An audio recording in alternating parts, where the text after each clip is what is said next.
भाई वो क्रिकेट की दुनिया में थोड़ी बहुत मजाक मस्ती तो चलती रहती है। इधर रोहित शर्मा के रिटायरमेंट का बड़ा शोर मचा हुआ था 2 दिन तक के, रिटायरमेंट रिटायरमेंट का यही चर्चा हो रहा था। और फिर इंडिया की जो वनडे सीरीज चल रही है वो भी काफी दिलचस्प अंदाज में आगे बढ़ चुकी है, इस पर भी बात करेंगे। थोड़ी सी बात अपने मैच विनर की भी करनी है, जिन्हें मैच विनर तो कहा जाता है लेकिन वो दवा से हार गए। इनका डॉप टेस्ट पॉजिटिव आया भाई। भाई ने मान भी लिया कि हाँ मैंने भाई कुछ ना कुछ खाया है, क्या किया है वो पता है, इस पर भी थोड़ी सी बात करेंगे। सबसे पहले थोड़ी सी बात कर लेते हैं पाकिस्तान और वेस्ट इंडीज के दरमियान होने वाली टेस्ट सीरीज की। अब टेस्ट सीरीज शुरू होने में ज्यादा वक्त तो नहीं रहा, जाहिर है 25 जुलाई को पहला टेस्ट मैच है और आज 19 तारीख भी गुजर ही चुकी है। पाकिस्तान टीम वहां पहुंच भी चुकी है और प्रैक्टिस भी कर रही है। बाबर आजम अपनी नई कप्तानी जो नायर 5वीं 7वीं बार मिली है उस भाई को दोबारा एक नए जोश और जज्बे के साथ टीम की क्यादत करेंगे। कुछ उनकी सेल्फियां भी सामने हैं खुर्रम शहजाद के साथ और बाकी प्लेयर भी बैठे हुए हैं। इस बार बाबर आजम ने कहा कि भाई आपको एक अलग किस्म का कप्तान नजर आएगा, देखते हैं कि वाकई क्या नजर आता है। कल से उनका वेस्ट इंडीज के खिलाफ जो 4 रोजा प्रैक्टिस मैच था वो भी शुरू हो गया है और उम्मीद तो यही है कि प्रैक्टिस मैच में तो पाकिस्तान कमाल ही कर देगा। अब आगे जाकर 25 जुलाई को जो असल ऑफिशियल मैच होना है उसकी गारंटी हमारी नहीं है भाई, इसमें ना जाने हमें क्या हो जाता है। लेकिन प्रैक्टिस मैच में तो हम किसी को नहीं छोड़ते। अक्सर ऐसा होता है ना कि अगर पाकिस्तान का आपस में प्रैक्टिस मैच चल रहा तो हमारे लड़कों ने 5 विकेट उड़ाई होती है, हमारे बैट्समैन तबाही में जा रहे होते हैं, सेंचुरी में सेंचुरी लगा रहे होते हैं, कोई एक कोई दो सेंचुरी बना कर खड़ा होता है। क्योंकि भाई वो प्रैक्टिस मैच होता है ना, इसमें कोई प्रेशर भी नहीं होता उनको। लेकिन जैसे इनको बेचारों को ये बता देते हैं कि ये भाई असल मैच है, इसके पॉइंट्स भी शुमार होंगे, इसका तुम्हारी रैंकिंग में भी असर पड़ेगा थोड़ा सा, फिर चाहे वो बांग्लादेश ही क्यों ना हो आगे, उनसे भी व्हाइट वॉश होते हैं। क्यों? क्योंकि वो ऑफिशियल मैच होता है ना। फिर वो मैच ऐसा बन जाता है कि हाँ यार सब देख रहे होंगे। अरे भाई कौन देखता है ऐसे ऐसे जो तुमने हाल कर दिया ना, कौन देता होगा? मतलब फिर भी 2-4 लोग देखते होंगे, शायद वो उन्हीं का प्रेशर ले जाते हैं हमारे लड़के को और सामने वाले प्लेयर का भी प्रेशर ले लेते हैं। हालांकि वेस्ट इंडीज की टीम आप सबको पता है, आपको इतनी बड़ी टीम नहीं रही, कुछ भी नहीं है। अब 4 दिन ये प्रैक्टिस में चलेगा और उसके बाद 25 तारीख से आखिरकार हमारा पहला टेस्ट देखने को मिलेगा। अब देखते हैं भाई, बाबर आजम ने जो कप्तानी कबूल की है सारी दुनिया की तनकीद के बावजूद, रमीज राजा ने भी कहा है कि इस वक्त के बाबर आजम को कप्तानी नहीं लेने चाहिए। हालांकि रमीज राजा वो बंदा है कि जो कहता है कि मेरा बस चले तो मैं बाबर आजम से शादी कर लूं, इतना बड़ा फैन हूँ बाबर का। तो वो भी कह रहा है कि यार इसको कप्तानी नहीं लेनी चाहिए थी। अंधे बंदे को भी नजर आ रहा है लेकिन भाई ने फिर भी ले ली। जो भी सोचा है ऐसे वक्त पर लिया जब हम पहले ही कुएं में गिरे हुए, आखिरी रैंकिंग पर खड़े हुए। यहाँ से अब क्या ही ऊपर उठा लेगा यह बंदा है, शायद ऐसी ही गालियां खाने का दिल कर रहा हो, पता नहीं क्या हुआ। जो भी हुआ भाई ने कप्तानी पकड़ ली। वेस्ट इंडीज से हारने का तो यार कोई दुख नहीं बनता, सीधी सी बात है। हमारे अच्छे खासे प्लेयर सुपरस्टार हैं, अपनी बड़ी इमेज बनाते हैं, इतनी प्यार करवाते हैं, इतना सब कुछ करते हैं, तो कम से कम छोटी सी तो यार टीम से जीत जाओ तुम।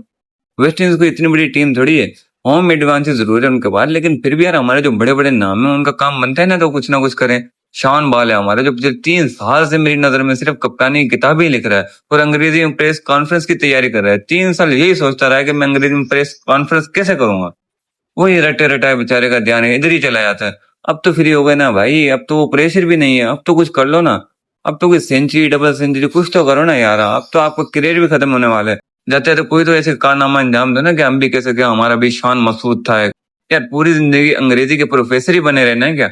हो सकता है प्रैक्टिस मैच में हमारे शान भाई भी चल जाए, हमारे इमाम भाई भी चल जाए, सब धुआंधार खेल जाए। फिर यार हमारे जो मैच विनर नवाज साहब है, नवाज करेंगे ऊंची परवाज। ये कहीं ऊंची परवाज में जा रहे थे और पकड़े गए। अब पता नहीं इनका जो डोप टेस्ट हुआ है इसमें अभी ये सामने आया है कि उन्होंने क्या किया है। मेरे ख्याल से हर चीज को फौरन कंफर्म तो नहीं किया जाता, अगर कोई बड़ा नशा वगैरह हो तो फिर पता चल जाता है। लेकिन कुछ खाने पीने की चीजों में भी ऐसे केमिकल्स होते हैं कि अगर वो इस्तेमाल हो जाते हैं तो टेस्ट में उनकी जो है ना मिकदार आ जाती है।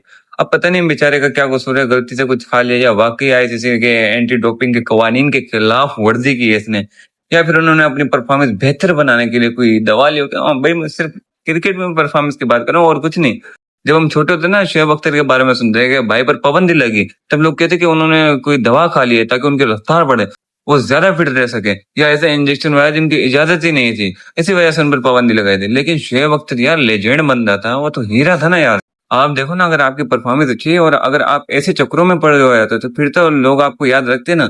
शोएब अख्तर के बारे में तो बड़ा मशहूर है कि वो लेट आता था, सारी दुनिया बस में आ रही थी और ये हैवी बाइक में जूम करके पहुंच जाता था।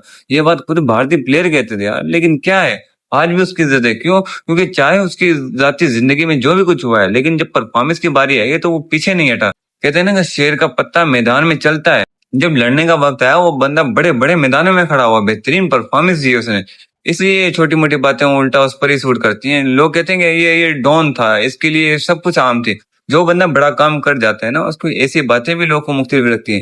लेकिन जो बंदा खुद ही परफॉर्म ही नहीं कर रहा, अगर वो इस तरह की हरकतें करने लग जाता है और पकड़ा जाए, तो लोग यही कहते हैं ना कि तेरे पास है क्या, ऊपर से ये काम कर रहा है। एक तेरा पाँव कब्र में और दूसरा केले के छिलके पर है। भाई तू खुद अपने पीछे पड़ा हुआ है।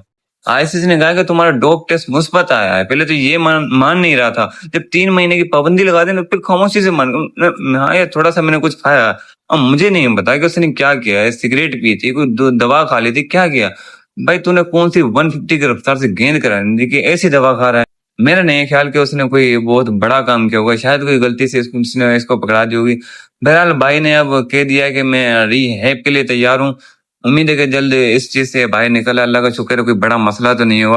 अब जाते आते यार थोड़ी सी बात कर लेते हैं इंडिया और इंग्लैंड की वनडे सीरीज की। T20 सीरीज तो आप सबको पता है कि इंग्लैंड ने व्हाइट वॉश कर दिया था उनको, बड़ी जबरदस्त किस्म की मार पड़ी थी इनको। लेकिन अब जो वनडे सीरीज हुई है उसमें भी एक मैच इंग्लैंड ने जीता है और दूसरा इंडिया ने जीता है।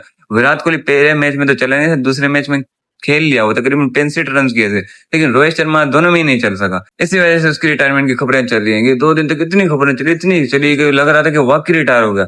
फिर अगले दिन कहा गया कि नहीं, ये तो सिर्फ अफवाह है। बेचारा रोहित शर्मा खुद सोच रहा होगा कि यार कौन मुझे रिटायर कर रहा है, कौन मुझे रिटायर करने पे तुला हुआ है।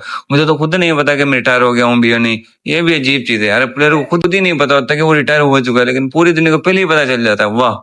बहरहाल सीरीज अच्छी जा रही है, कोहली भी अच्छी बैटिंग कर रहा है, इसलिए देखने में मजा आ रहा है। तो इस वीडियो में इतना सही लग रहा है, वीडियो को लाइक करना, चैनल को सब्सक्राइब करना ताकि आने वाली वीडियो आप तक पहुंचते हैं।